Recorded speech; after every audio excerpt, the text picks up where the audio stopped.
नमस्कार, साप्ताहिक news bulletin उपासना में आपके साथ मैं हूं भारती उत्कर्ष जैन।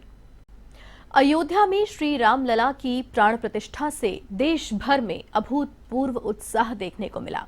देश विदेश में कई धार्मिक आयोजनों का दौर शुरू हुआ, लेकिन प्रधानमंत्री नरेंद्र मोदी ने इस स्वर्णिम पल के आने से पहले 11 दिन की कठोर साधना की और श्री राम की अनुभूति कराते उन ऐतिहासिक और धार्मिक स्थलों की यात्रा की जिनके कण कण में आज भी राम विद्यमान है।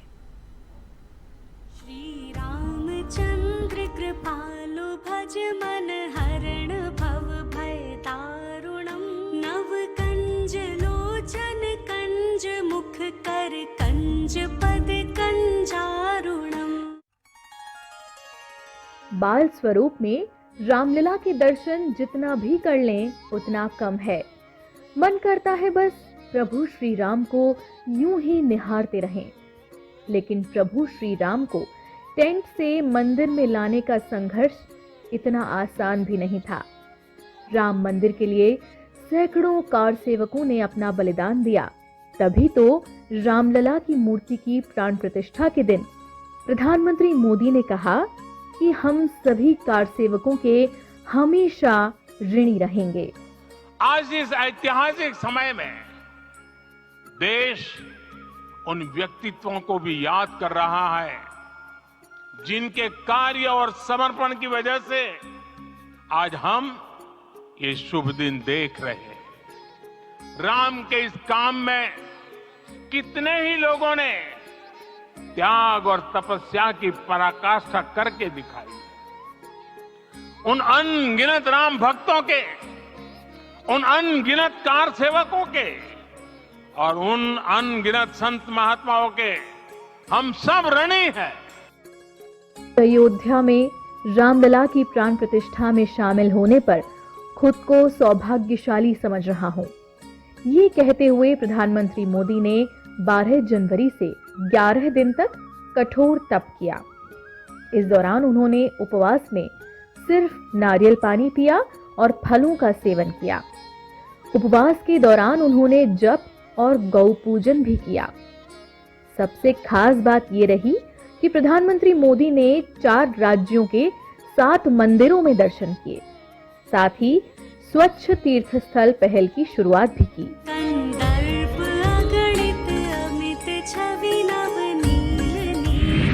11 दिन, 4 राज्य और 7 मंदिर। 12 जनवरी को सबसे पहले प्रधानमंत्री नरेंद्र मोदी कालाराम मंदिर गए, जो कि नासिक महाराष्ट्र में है। प्रधानमंत्री मोदी ने अपनी श्री राम की प्राण प्रतिष्ठा से पहले नासिक के कालाराम मंदिर में पूजा अर्चना की और भगवान कालाराम की आरती उतारी। साथ ही मंदिर परिसर में सफाई भी की। उन्होंने दक्षिण की गंगा कही जाने वाली गोदावरी में पूजा की। कालाराम मंदिर का विशेष महत्व है। भगवान राम वनवास के समय इस जगह पर रुके थे। यहाँ श्री राम के साथ माता जानकी और उनके भाई लक्ष्मण भी रुके थे। मंदिर में भगवान राम, मां सीता और लक्ष्मण की काली रंग की शिला से बनी प्रतिमा है, जिस कारण इस मंदिर का नाम कालाराम पड़ा।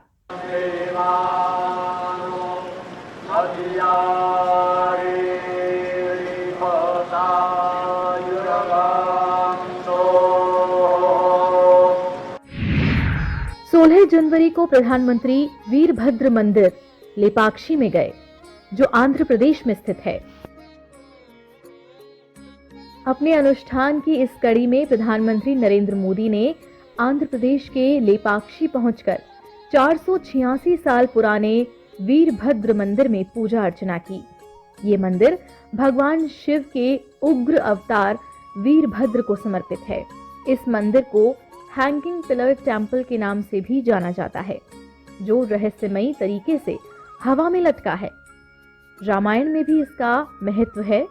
लेपाक्षी का तेलुगु में अर्थ है उठो हे पक्षी। ये मंदिर पौराणिक पक्षी जटायु को समर्पित है। दरअसल माता सीता के अपहरण के समय रावण जटायु युद्ध में जटायु घायल होकर यहीं पर गिरे थे। छवि नव नील नीरद सुंदरम पट पीत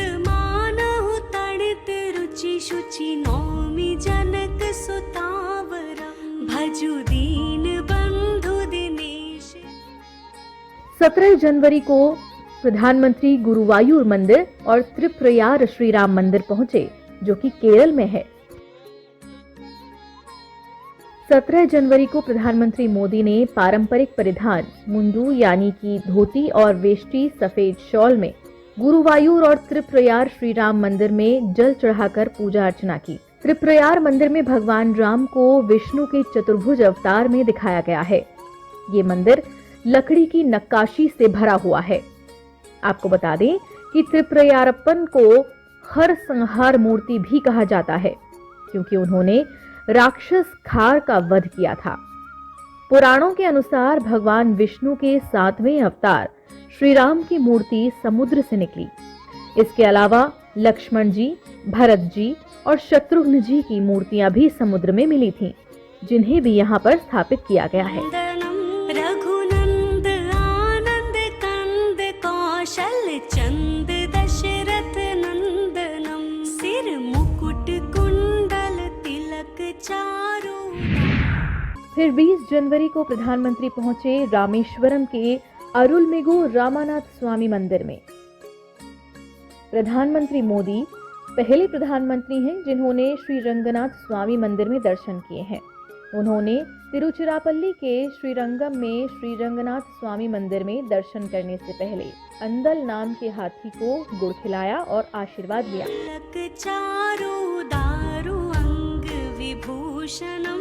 अब बात करते हैं कि श्री रंगनाथ स्वामी मंदिर की विशेषता है क्या। तो इसे भूलोक वैकुंठ कहा जाता है। पौराणिक कथाओं के अनुसार इस मंदिर में देवताओं की लंबे समय तक भगवान राम के द्वारा पूजा की जाती रही थी और रावण पर राम की विजय के बाद मंदिर को राजा विभीषण को सौंप दिया गया। वापस लंका जाने के रास्ते में भगवान विष्णु विभीषण के सामने उपस्थित हुए और इस स्थान पर रंगनाथ के रूप में रहने की अपनी इच्छा व्यक्त की। तभी से कहा जाता है कि भगवान विष्णु श्री रंगनाथ स्वामी के रूप में यहाँ निवास करते हैं। इसके बाद प्रधानमंत्री मोदी ने रामेश्वरम में पूजा अर्चना की, साथ ही अग्नि तीर्थ में डुबकी लगाई। फिर रामानाथ स्वामी में रामायण पाठ और भजन संध्या की। बात करें रामेश्वरम की, तो यहाँ हिंदुओं का एक पवित्र तीर्थ स्थल है। ये तीर्थ हिंदुओं के 4 धामों में से एक है। इसके अलावा यहाँ स्थापित शिवलिंग 12-द्वादश ज्योतिर्लिंगों में से एक माना जाता है। यहाँ भगवान राम ने लंका पर चढ़ाई करने से पहले पत्थरों से सेतु का निर्माण करवाया था, जिस पर चढ़कर वानर सेना लंका पहुंची थी। बाद में श्री राम ने विभीषण के अनुरोध पर धनुषकोटि नामक स्थान पर यह सेतु तोड़ दिया था। 21 जनवरी को प्रधानमंत्री नरेंद्र मोदी पहुंचे तमिलनाडु के कोदंडारामा स्वामी मंदिर, जो कि धनुषकोडी में स्थित है। रामेश्वरम में दर्शन करने के बाद प्रधानमंत्री मोदी ने श्री कोदंडारामा स्वामी में दर्शन पूजन किए। ये मंदिर श्री कोदंडारामा स्वामी को समर्पित है। कोदंडारामा का अर्थ है धनुषधारी राम। इसके बाद पीएम धनुषकोडी के अरिचल मुनाई पहुंचे। माना जाता है कि यहीं पर राम सेतु का निर्माण हुआ था। धनुषकोडी को लेकर कहा जाता है कि यहीं पर विभीषण पहली बार श्री राम से मिले थे। यहीं पर उन्होंने श्री राम से शरण मांगी थी। पीएम मोदी ने अरिचल मुनाई में फूल चढ़ाए और टेलीस्कोप से तट भी देखा। भुज शर चाप धर संग्राम जित कर दूषणम राम। मैं श्री राम के आशीर्वाद से धनुषकोडी में राम सेतु के आरंभ बिंदु अरिचल मुनाई पर था। जिस घड़ी प्रभु राम समुद्र पार करने निकले थे, वो एक पल था जिसने काल चक्र को बदला था। वहां पर मैंने पुष्प वंदना की। वहां मेरे भीतर एक विश्वास जगा कि जैसे उस समय काल चक्र बदला था, उसी तरह अब काल चक्र फिर बदलेगा। और शुभ दिशा में बढ़ेगा।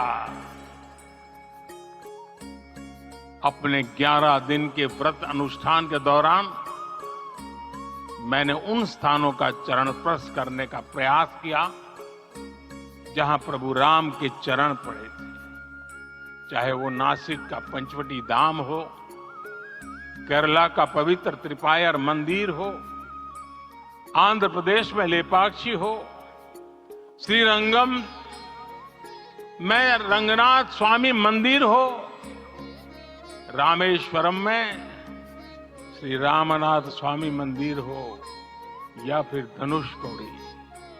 मेरा सौभाग्य है कि इसी पुनीत पवित्र भाव के साथ मुझे सागर से सरयू तक की यात्रा का अवसर मिला। श्री रामचंद्र कृपालु भज मन हरण भव भय दारुणम नव कंज लोचन कंज मुख कर कंज पद कंजारुणम। प्रभु श्री राम भव्य मंदिर में विराजित हो गए हैं। 500 सालों के लंबे इंतजार के बाद हर भारतवासी जो कुछ अनुभव कर रहा है उसे शब्दों में बयान नहीं किया जा सकता। इस अवसर पर प्रधानमंत्री नरेंद्र मोदी ने बिल्कुल सही कहा कि ये पल हमें हजारों सालों की धरोहर देकर गया है। श्री रामलला की प्राण प्रतिष्ठा भारत ही नहीं बल्कि पूरे विश्व के लिए कल्याणकारी है।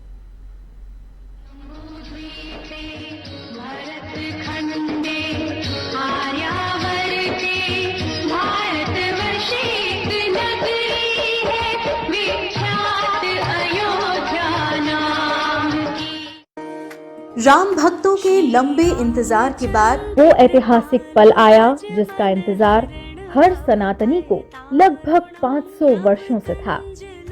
अयोध्या नगरी में 22 जनवरी को 5 वर्ष के बाल रूप में भगवान श्री राम की प्राण प्रतिष्ठा हुई। इस प्राण प्रतिष्ठा में प्रधानमंत्री मोदी, मुख्यमंत्री योगी आदित्यनाथ, राज्यपाल आनंदीबेन पटेल, आरएसएस प्रमुख मोहन भागवत तो थे ही, साथ ही साथ इन अद्भुत पलों को निहारने के लिए तमाम बॉलीवुड के स्टार्स, क्रिकेटर्स और विशिष्ट अतिथि शामिल हुए। और ठीक 11 दिन बाद अयोध्या में भगवान श्री राम के प्राण प्रतिष्ठा के बाद प्रधानमंत्री मोदी ने अपना कठिन प्रतिष्ठान पूरा किया। श्री राम जन्मभूमि तीर्थ क्षेत्र के गोविंद देव गिरी महाराज ने पीएम मोदी को चरणामृत पिलाकर उपवास खुलवाया। 22 जनवरी को रामलला की प्राण प्रतिष्ठा का समारोह बहुत ही भव्य था। प्रधानमंत्री नरेंद्र मोदी ने लाल दुपट्टे पर चांदी का छत्र लेकर मंदिर के मैदान में प्रवेश किया। अनुष्ठान के लिए गर्भगृह में जाने से पहले प्रधानमंत्री मोदी ने प्राण प्रतिष्ठा समारोह के लिए संकल्प धारण किया। पूजा अर्चना के दौरान पीएम मोदी ने विधि विधान के साथ रामलला की आरती उतारी।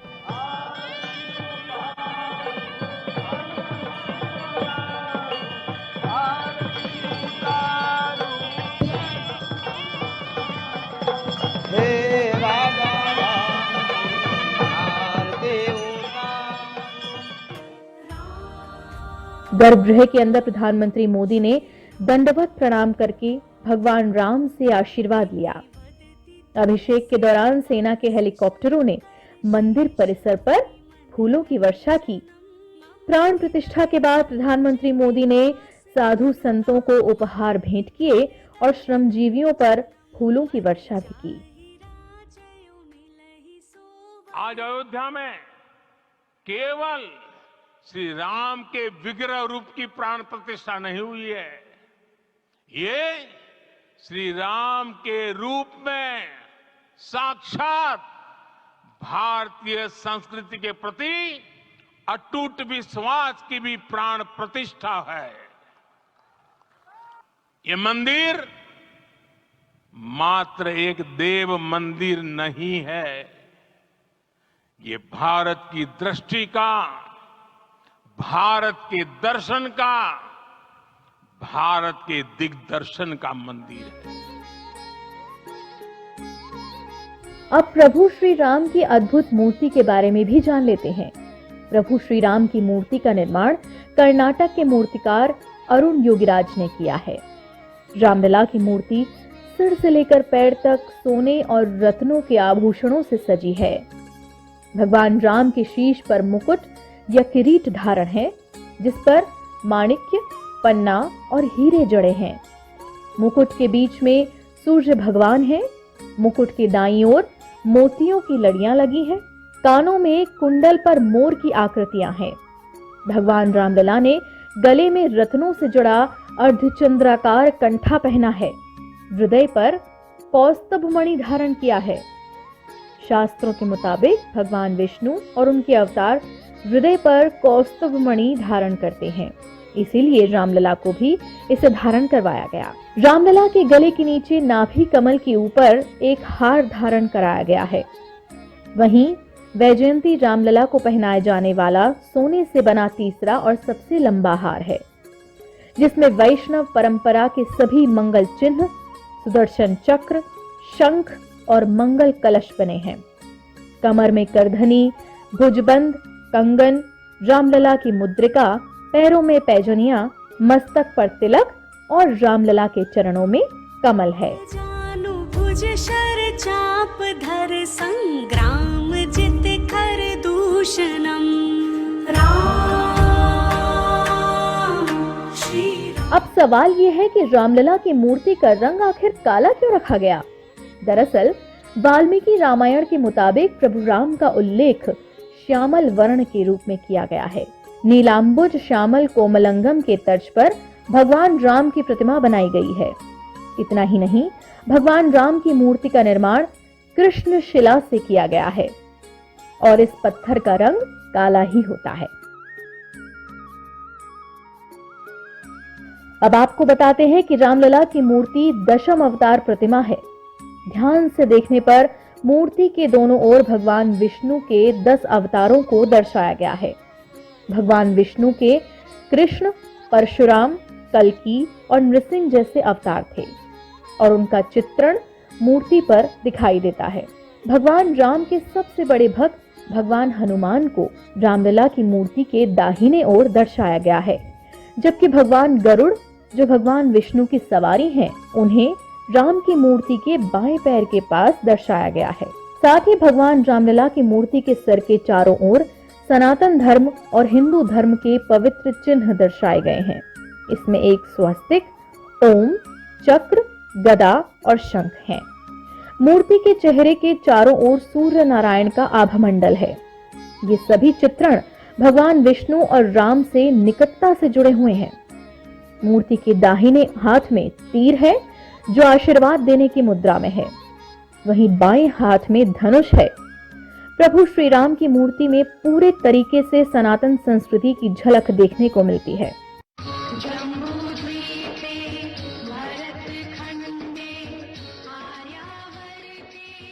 22 जनवरी को हुए इस भव्य आयोजन के बाद 23 जनवरी से सभी श्रद्धालु रामलला के दर्शन कर रहे हैं और अब तक बड़ी तादाद में श्रद्धालु रामलला के दर्शन कर चुके हैं। आप भी जाइए अयोध्या और निहारिए अलौकिक, अविस्मरणीय, भव्य राम मंदिर में विराजे रामलला को। A1 टीवी के लिए स्पेशल डेस्क के साथ अमीषा यादव की खास रिपोर्ट।